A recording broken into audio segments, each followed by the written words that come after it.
പ്രിയപ്പെട്ടവരെ, യേശുക്രിസ്തുവിന്റെ നാമത്തിൽ നിങ്ങൾക്കെന്റെ സ്നേഹം നിറഞ്ഞ ആശംസകൾ. ഈ പ്രഭാതത്തിൽ നിങ്ങൾ സന്തോഷത്തോടിരിക്കുന്നുവോ? യേശുക്രിസ്തു അത്ഭുതവാനാകുന്നു. ഇത് കണ്ടോ, ദൈവത്തിന്റെ ഭവനം. ഇത് തന്നെ ഒരു അത്ഭുതമാണ്. ഈ സ്ഥലം ഒരു കാലത്ത് ഒരു തെങ്ങിൻ തോട്ടം ആയിരുന്നു. ഒരു സഹോദരൻ ഈ സ്ഥലം വാങ്ങി യേശു വിടുവിക്കുന്നു ശുശ്രൂഷയ്ക്കായി തന്നു. ഇവിടെ ജനങ്ങൾ ഒരുമിച്ച് കൂടി വരാനായി ഒരു വലിയ കെട്ടിടമുണ്ടാക്കുവാനായി പറഞ്ഞു. യഹോവ വാങ്ങിത്തന്നു. അതിൻ്റെ മുൻവശമാണ് നിങ്ങൾ കാണുന്നത്. കൂടുതലായി ഇത് കണ്ടിട്ടുണ്ടാവില്ല. ഇത് പൂർത്തിയായതുപോലെ ഇല്ലല്ലോ എന്ന് ചിന്തിക്കുകയാണോ? ഇത് പൂർത്തിയായിട്ടില്ല. കുറച്ചും കൂടി പണി ബാക്കിയുണ്ട്. അതിനുള്ള സാധനങ്ങൾ വന്നാലേ മുൻഭാഗത്ത് യഹോവയുടെ ആഗ്രഹപ്രകാരം കെട്ടിടം പൂർത്തിയാക്കാൻ സാധിക്കും. ചില കാര്യങ്ങൾ അങ്ങനെയാണ്. ദൈവം പ്രവർത്തിക്കാൻ വൈകും, ഒരു വലിയ ലക്ഷ്യത്തോടെ വൈകും, എന്നാൽ തക്ക സമയത്തെല്ലാം നിറവേറ്റിത്തരും. അങ്ങനെ പല കാര്യങ്ങൾ ദൈവം തക്ക സമയത്ത് നിറവേറ്റി തന്നിട്ടുണ്ട്. ശരി, ഇന്ന് ദൈവം തന്നിരിക്കുന്നത് എന്താണെന്നോ? ഒരു നല്ല പ്രാർത്ഥന. ഒരു ഭക്തന്റെ പ്രാർത്ഥനയാണ്. 94-ാം സങ്കീർത്തനം 18-ാം വാക്യം.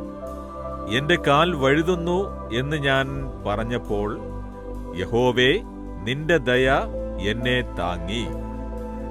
എന്റെ കാൽ വഴുതുന്നു എന്ന് ഞാൻ പറഞ്ഞപ്പോൾ. കാല് വഴുതി എന്ന് പറയാറുണ്ട്. ബാത്റൂമിൽ ചെന്നു, എന്റെ കാല് വഴുതി, ഞാൻ താഴെ വീണു, കാലിന് പരിക്കേറ്റു, എല്ല് മുറിഞ്ഞ് ഞാൻ കിടപ്പിലായി.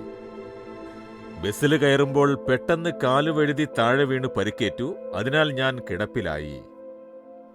ഒരു വഴുക്കൽ. റോഡിൽ വേഗത്തിൽ നടക്കുമ്പോൾ ശ്രദ്ധിച്ചില്ല. അവിടെ വെള്ളമുണ്ടായിരുന്നു, അതുകൊണ്ട് വഴുതിപ്പോയി. ഈ വഴുതൽ എല്ലാവരുടെയും ജീവിതത്തിൽ ഉണ്ടാവുന്ന കാര്യമാണ്. നമ്മൾ നടന്നു പോകുന്ന പാതയിൽ വഴുതിപ്പോയി എന്ന് പറയത്തക്ക കാര്യം.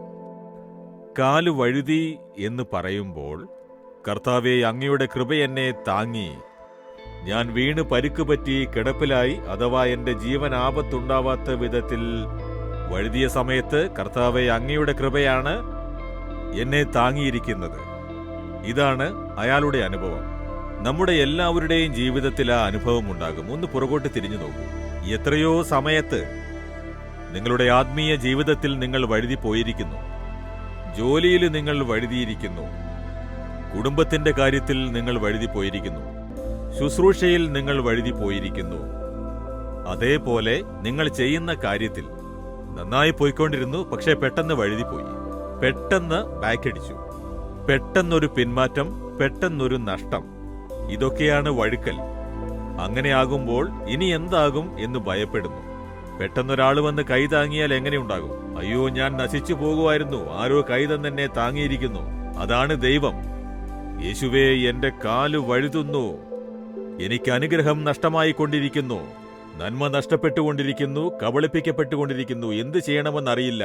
അപ്പോൾ ദൈവത്തിന്റെ കൃപ, നമ്മുടെ മേലുള്ള കൃപ നമ്മെ താങ്ങി, നമുക്ക് പരിക്കേൽക്കാത്ത വിധം, മുറിവേൽക്കാത്ത വിധം, വീണ് പ്രശ്നമുണ്ടാകാത്ത വിധം നമ്മെ താങ്ങി നിർത്തുന്നു. അതാണ് ദൈവത്തിന്റെ കൃപ.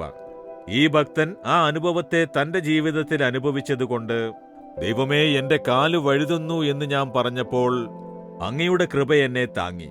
ഇന്ന് നിങ്ങൾ വഴുക്കലിൽ നിൽക്കുകയാണ്. അതുകൊണ്ടാണ് യേശു നിങ്ങളോട് സംസാരിക്കുന്നത്. ഏതോ ഒരു കാര്യത്തിൽ വഴുക്കലിൽ നിന്നുകൊണ്ടിരിക്കുന്നു, ആപത്തുള്ള ഒരു സ്ഥിതിയിൽ. എന്താകുമോ, എന്ത് സംഭവിക്കുമോ എന്ന് യേശു തന്റെ കൈനീട്ടി.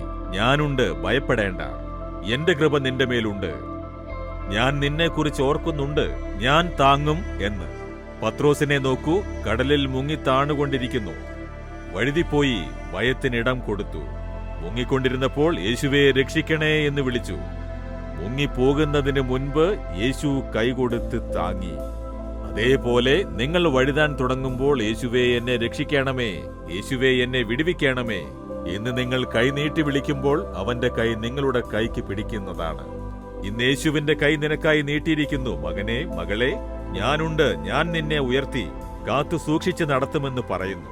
യേശുവിന്റെ കയ്യിലേൽപ്പിക്കുമോ? ദൈവമേ, ഒരു വഴുക്കലിൽ നിന്നുകൊണ്ടിരിക്കുന്നു പിതാവേ, എന്താകുമോ, എങ്ങനെയാകുമോ, ഇതിന്ന് പുറത്തു വരുമോ എന്ന് സങ്കടപ്പെട്ടുകൊണ്ടിരുന്നു. ദൈവമേ, എന്റെ കൈ അങ്ങയുടെ കയ്യിൽ ഏൽപ്പിക്കുന്നു. അങ്ങയുടെ കൃപ എന്നെ താങ്ങുന്നതിനായി സ്തോത്രം. യേശുവിന്റെ നാമത്തിൽ ആമേൻ, ആമേൻ.